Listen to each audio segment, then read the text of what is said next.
첫 번째 기조연설을 소개해 드리겠습니다. To begin, it is my honor to introduce our first keynote speaker. 오늘 기조연설은 유네스코 세계유산 국제해석설명센터 선임연구원이시죠. 마리오 산타나 퀸테로 박사님께서 맡아주시겠습니다. Delivering today's first keynote address is Dr. Mario Santana, Senior Fellow at the International Center for Interpretation and Presentation of World Heritage Sites. 발표 주제는 문화유산을 통한 도시 역량 강화, 기술 전략 기회와 도전 과제입니다. 큰 박수로 맞이해 주시기 바랍니다. The title of his presentation is Empowering Cities Through Cultural Heritage, Technologies, Strategies, Opportunities and Challenges. Please give him another big round of applause. 감사합니다. Thank you. Thank you so much for your kind introduction and this opportunity. I beong forume Chandukal Suiseo Yong Yuan Idnida. I apologize for my accent in Korean. Mayor of Jeonju, Jeonju City Council representatives, excellencies, authorities, friends, and fellow guests here, it is a great pleasure for me to address this morning in this very important meeting and to come across with some messages from the World Heritage Interpretation and Presentation Center, where I'm now a fellow. So, to introduce my topic, first of all, I would like to thank, obviously, the Carleton Immersive Media Studio, Carleton University, which is my home university and my research lab. And secondly, the WIPIC, the International Center for Interpretation and Presentation, which is actually my host for my sabbatical year in Korea that has been really interesting and grateful to me. And in one thing, I think that the combination between technology and interpretation and presentation of World Heritage Sites will be extremely relevant for the symposium and the ideas that we're discussing today in this very important forum. And I'm sorry, I just missed one of my pages here. I just don't want to go off script as I talk in my lecture.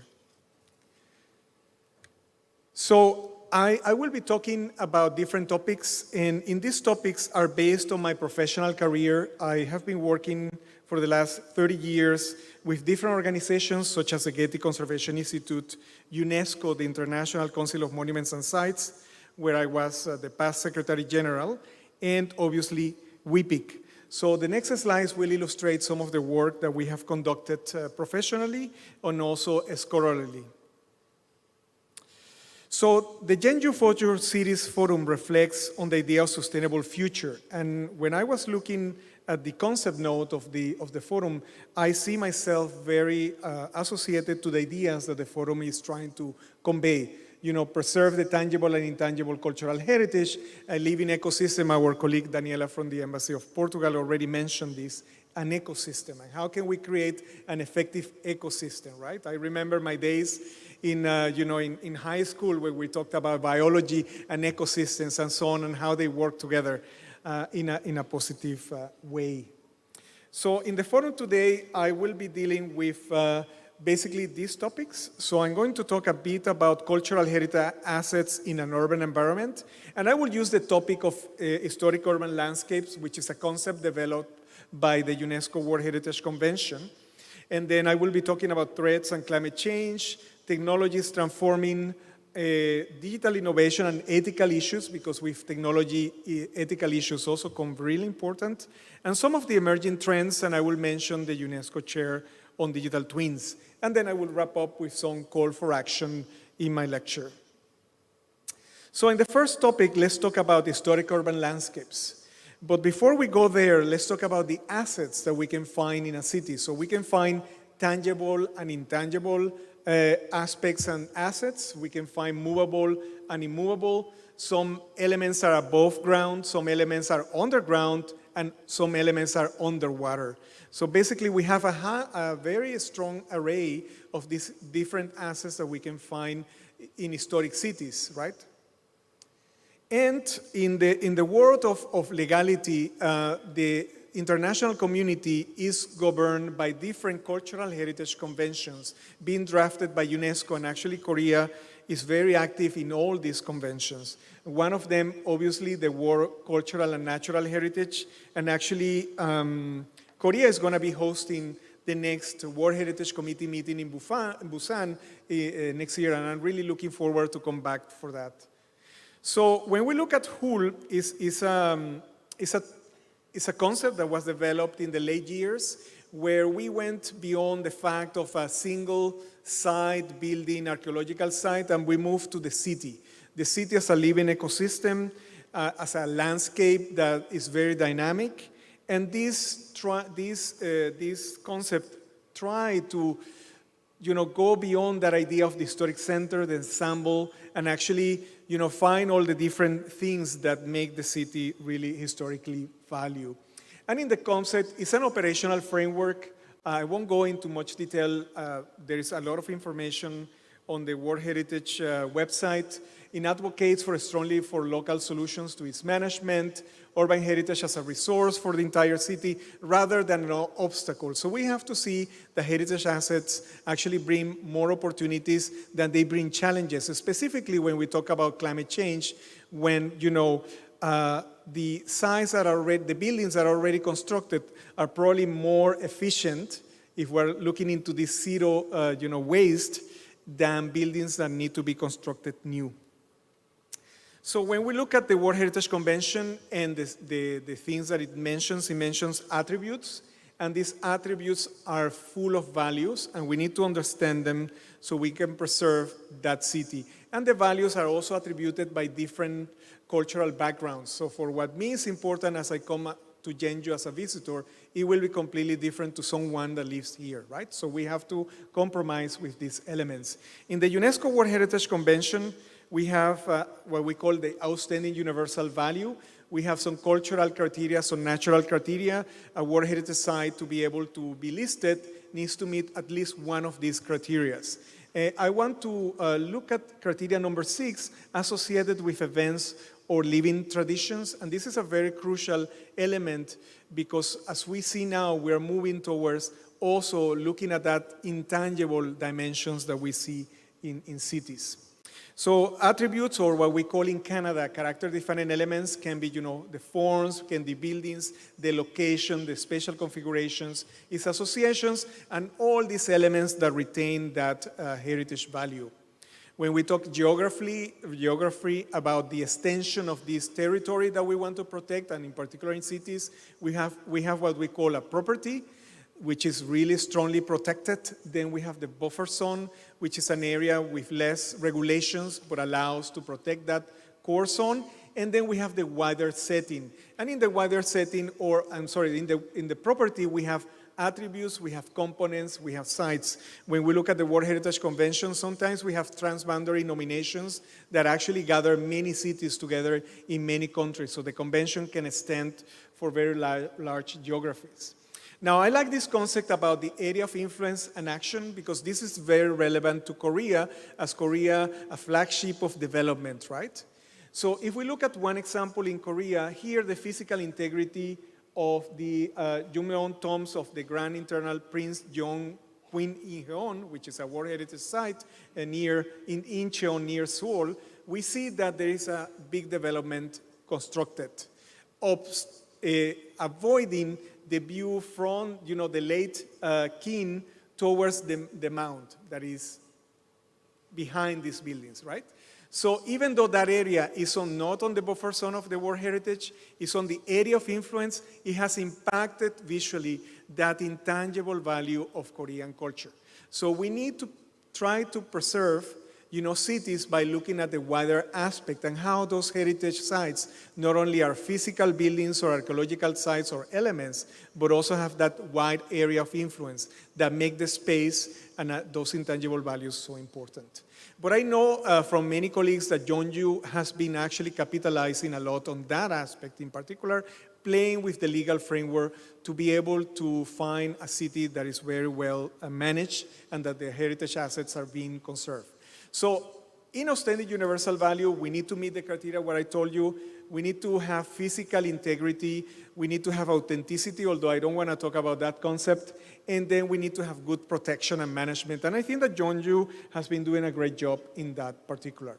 Some of the aspects that we can find really challenging in historic cities, this is an example of the city of Cuenca in Ecuador, where I have been working, where we have issues of air quality, economic inequality, vulnerable communities, accessibility, seismic threat, and development threat. So these are kind of some of the aspects that we find in cities. This is my own city in Ottawa in Canada, where we have air quality because of the wildfires, freeze-thaw effects because of the winter fluctuations in temperature, development threats, and reconciliation process, because we are trying to reconcile our past with what happened, with the colonial times and our indigenous communities. And this is an example from Seoul. We have also, underground resources like this archaeological site that was found when a building was being constructed in the core of the city of Seoul. And then again, in Seoul, we have, development threats, problems, etc., of issues. And for my late project in 2024, where I was working in Kiev, we have armed conflict and issues, right, and resources. So these also aspects can affect the historic city at large. So when we talk about climate change in Hull, we see that we have natural and we have what we call human or anthropogenic threats, and these are the different aspects. And the UNESCO World Heritage Committee has received around 2,465 reports of different threats happening in cities. So there is a lot of literature about the issues that are affecting our city, and I'm sure that this will be very useful for the forum today. So how can Hull contribute to the discussion that we're having in this forum? The Hull concept allows us to understand that we need to map all the different attributes, that we need to bring consensus among stakeholders when we work, identify vulnerabilities that affect the heritage. They could be socioeconomic pressures or the effect of climate change. We need to integrate information from the urban development, including the attributes and the vulnerability status, prioritize actions for conservation and development, and establish a very strong local partnerships and also international partnerships, as we have been doing.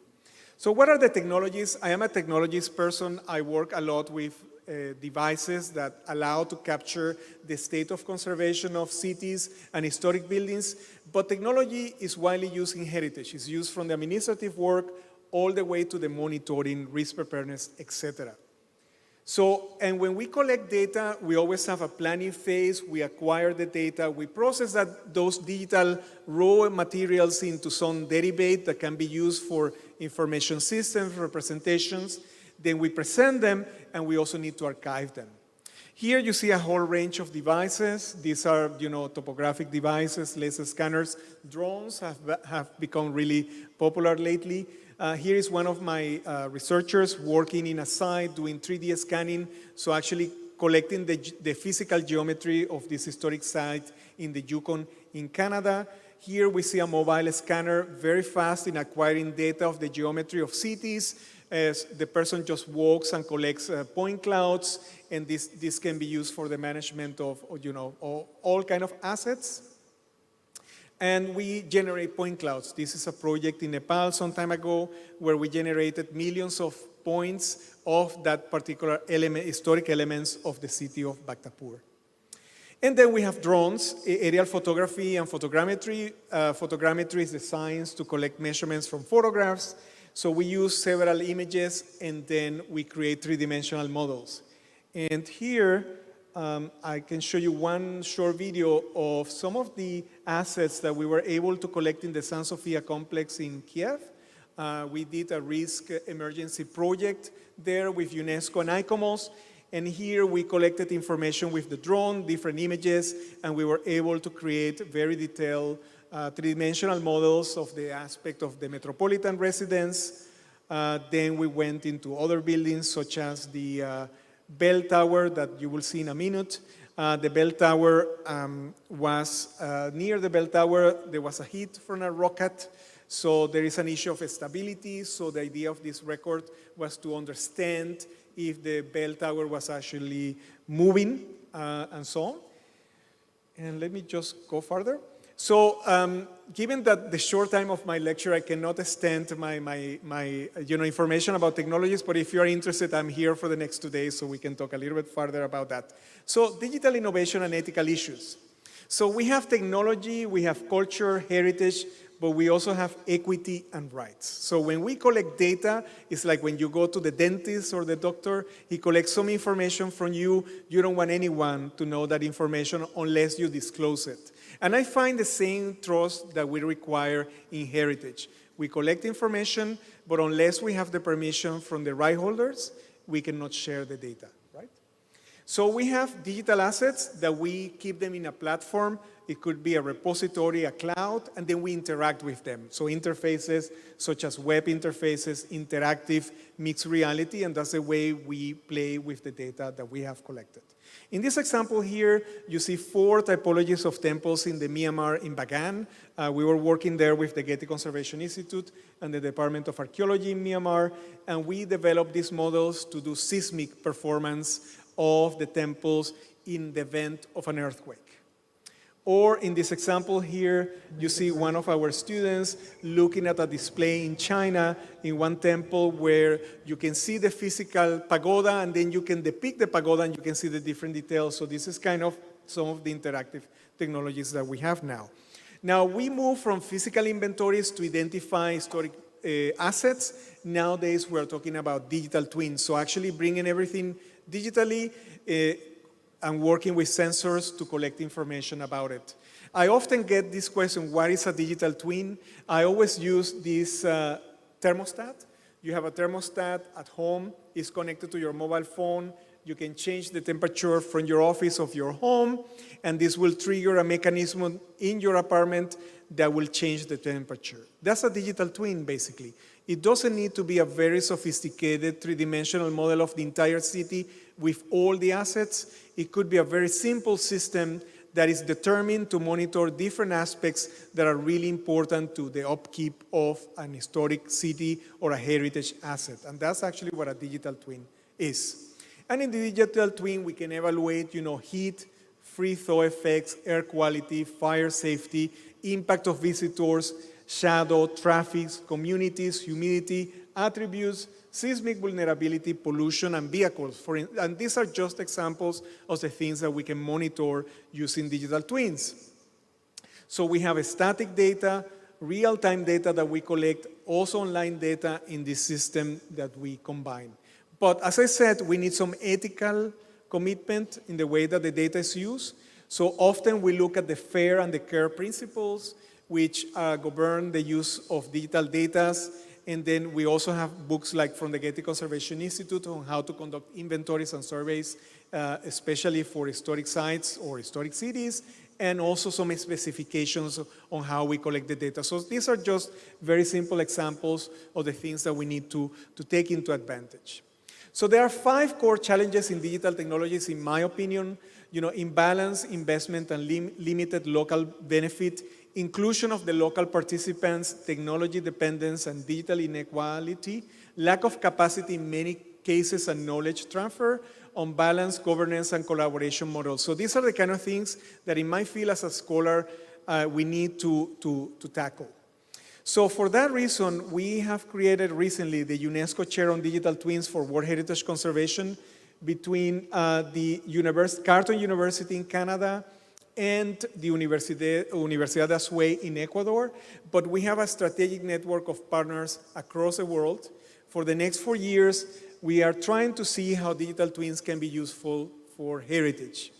So we want to, integrate, make digital twins to be useful for sustainability and decision making, to activate a global research about how they're effectively useful for managing the World Heritage for future generations. Although we have been talking a lot about future in the forum, in the introductions, but I want you to look also at the present. Okay, so we're going to see the city in a few days. We're going to have in a few hours. We're going to have dinner. Look at the city because the present actually brings the future. So in the Digital Twins chair, we're looking into these 6 aspects of work, but I think one that is really important is stakeholder engagement. So if the digital application is not efficient for the beneficiary, in this case, the site custodian, the mayor of the city of Jeonju, why do we make these systems in the first place, right? So it's really important that we look at that. So these are some of the things we want to do: technology transfer, equity governance models, etc. Do some co-creation with different communities. And with that, I think that I have come to kind of my last slide. I think I have kept with the time. I remember that I was giving only 20 to 25 minutes. Maybe I went too fast, but that allows me to do this call for action. So let's integrate advanced digital technologies into the future, in the present and in the future. Let's promote open access of digital data and tools to empower city stakeholders, heritage managers, and communities. Let's build capacity and awareness. Let's co-create, foster multi-stakeholder partnerships between municipalities, heritage institutions, universities, and local governments. Let's adopt the historic urban landscapes, even though some of the important cities are not World Heritage, like obviously Jeonju is a really important city. And let's embed this approach into the broader urban planning. And finally, let's try to do inclusive and ethical governance of digital technologies and heritage data that actually respects the people that data was collected from and is used. So with that, I think I can thank you. And here are some of my contact details. If you have any questions, I will be glad to answer them, and I will be glad to see you around for the next days. Thank you so much.